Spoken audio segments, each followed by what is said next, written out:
Bismillahirrahmanirrahim. Assalamualaikum warahmatullahi wabarakatuh.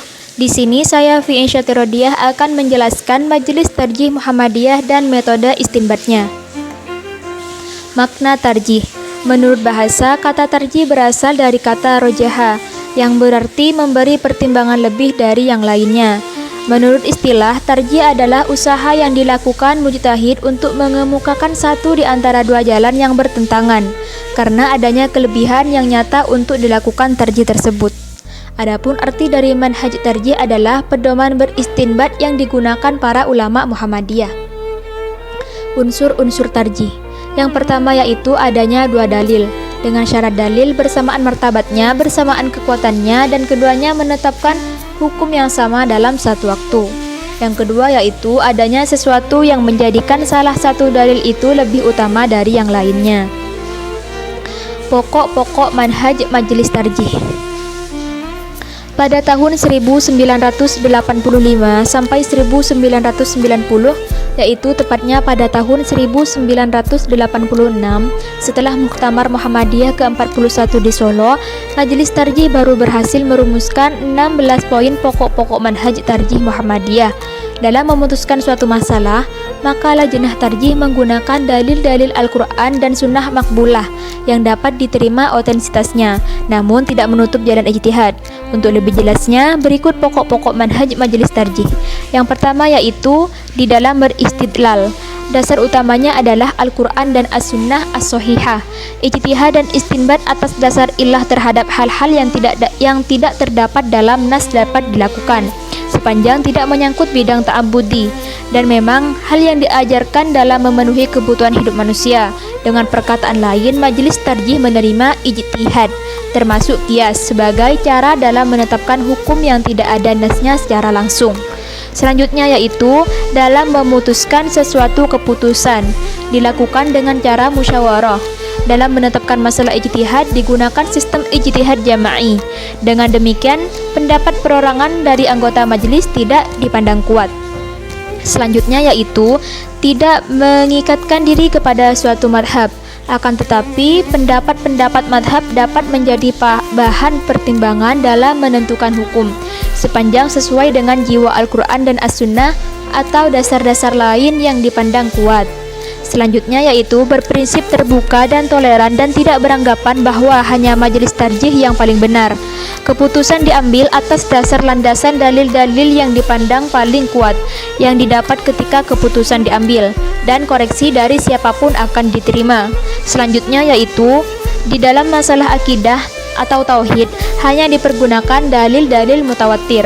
Keputusan yang membicarakan tentang akidah dan iman ini dilaksanakan pada Muktamar Muhammadiyah ke-17 di Solo pada tahun 1929.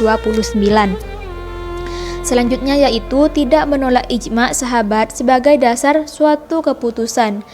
Ijma' dari segi kekuatan hukum dibagi menjadi dua. Pertama, ijma' qauli seperti ijma' para sahabat untuk membuat standarisasi penulisan Al-Quran dengan khat Utsmani. Kedua, ijma' sukuti. Ijma' seperti ini kurang kuat. Dari segi masa, ijma' dibagi menjadi dua. Pertama, ijma' sahabat, dan ini yang diterima Muhammadiyah. Kedua, ijma' setelah sahabat. Selanjutnya yaitu terhadap dalil-dalil yang nampak mengandung ta'arud, digunakan cara al-jam'u wa at-taufiq. Dan kalau tidak dapat baru dilakukan tarjih. Cara-cara melakukan jama' dan taufik diantaranya adalah: pertama, dengan menentukan macam persoalannya dan menjadikan yang satu termasuk bagian dari yang lain, seperti menjama' antara Quran Surat Al-Baqarah ayat 234 dengan Quran Surat At-Talaq ayat 4 dalam menentukan batasan iddah orang hamil. Kedua, dengan menentukan yang satu sebagai muhassis terhadap dalil yang umum, seperti menjama' antara Quran Surat Al-Imran ayat 87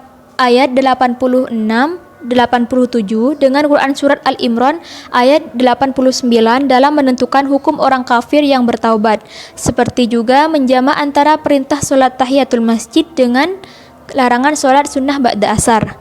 Ketiga, dengan cara mengtakyid sesuatu yang masih mutlak, yaitu membatasi pengertian yang luas, seperti menjamak antara larangan menjadikan pekerjaan membekam sebagai profesi dengan ahli bekam yang mengambil upah dari pekerjaannya.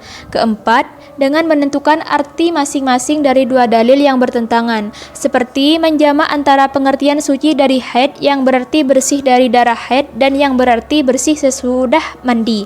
Kelima, menetapkan masing-masing pada hukum masalah yang berbeda, seperti larangan sholat di rumah bagi yang rumahnya dekat masjid dengan keutamaan sholat sunnah di rumah. Selanjutnya yaitu menggunakan asas saddu ad-dar'i untuk menghindari terjadinya fitnah dan mafsadah. Saddu ad-dar'i adalah perbuatan untuk mencegah hal-hal yang mubah karena akan mengakibat kepada hal-hal yang dilarang, seperti larangan memasang gambar Kiai Haji Ahmad Dahlan sebagai pendiri Muhammadiyah karena dikhawatirkan akan membawa kepada kemusyrikan, walaupun akhirnya larangan ini dicabut kembali pada Muktamar Tarjih di Sidoarjo karena kekhawatiran tersebut sudah tidak ada lagi. Selanjutnya yaitu mentaklil dapat dipergunakan untuk memahami kandungan dalil-dalil Al-Quran dan As-Sunnah sepanjang sesuai dengan tujuan syariah. Selanjutnya yaitu penggunaan dalil-dalil untuk menetapkan suatu hukum dilakukan dengan cara komprehensif, utuh dan bulat, tidak terpisah, seperti halnya di dalam memahami larangan menggambar makhluk yang bernyawa jika dimaksudkan untuk disembah atau dikhawatirkan akan menyebabkan kesyirikan. Selanjutnya yaitu dalil-dalil umum Al-Quran dapat ditaksis dengan hadis ahad kecuali dalam bidang akidah. Selanjutnya yaitu dalam mengamalkan agama Islam menggunakan prinsip taisir. Di antara contohnya adalah zikir singkat setelah sholat 5 waktu, sholat tarawih dengan 11 rakaat. Selanjutnya yaitu dalam bidang ibadah yang diperoleh ketentuan-ketentuannya dari Al-Quran dan As-Sunnah. Pemahamannya dapat dengan menggunakan akal sepanjang dapat diketahui latar belakang dan tujuannya. Meskipun harus diakui akal bersifat nisbi, sehingga prinsip mendahulukan nas daripada akal memiliki kelenturan dalam menghadapi situasi dan kondisi. Selanjutnya yaitu dalam hal yang termasuk al-umur ad-dunyawiyah yang tidak termasuk tugas para nabi. Penggunaan akal sangat diperlukan demi kemaslahatan umat. Selanjutnya yaitu untuk memahami nas yang mustarak. Paham sahabat dapat diterima.